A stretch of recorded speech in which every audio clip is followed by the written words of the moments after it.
1900 වසරේ දඹදෙණි රාජධානියේ 3 වන විජයබා රාජ්‍ය සමය.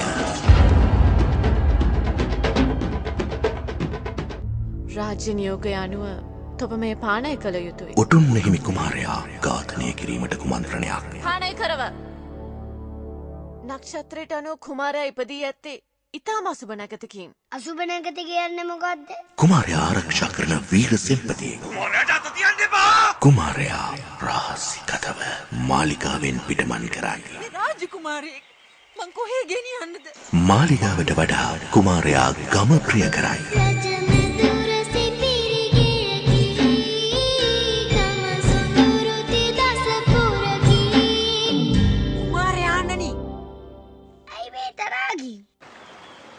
අලුත් නිවහනේ අලුත් නෑදෑයෝ.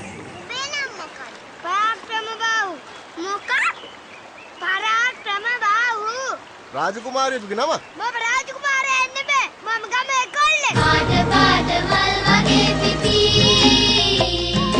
යාළු යාළු පොඩි ළමයි අපි. යාළු යාළු පොඩි ළමයි අපි. යෝන් වියට පත්වන කුමාරයාට මාලිකාවේ මතකය කිලිහි යයි.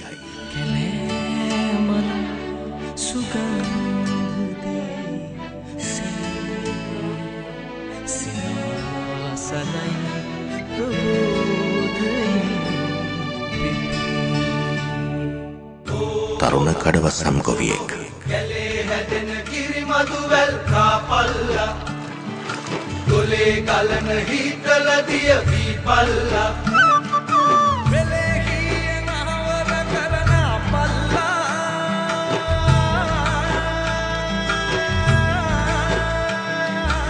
යලේ කන්න ගොඩ දමලා දීපල්ලා. උඹලා දෙන්න ඌත් එක්ක දීග කෑවොත් දීග නොගහින් ගෙදරම නාකි වුණත් මට නම් බෑ රෙදි නැන්දේ කොල්ල එක දීග කන්න. අදහාගත නොහැකි චරිත ලක්ෂණ. ආගේ කොල්ලා කීලාද කිව්වේ? අපේ ගමේ ගමරාලගේ. අයියන්ඩි පැල් රකින්න දාට මම බලන් ඉන්නේ එළිය වැටෙනකල්. කජු හවුලන්න. නෑ. අයියන්ඩිව බලන්න.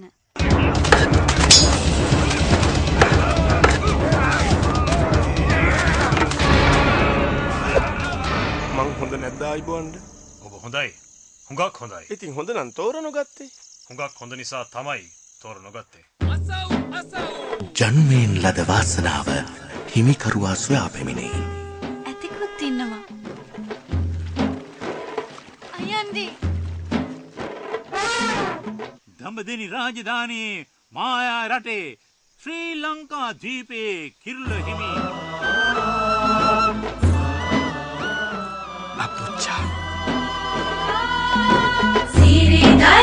සෝමරත්න දිසානායක සිනමා සිත්තම රේණුකා බාලසූරිය නිෂ්පාදනය සිරි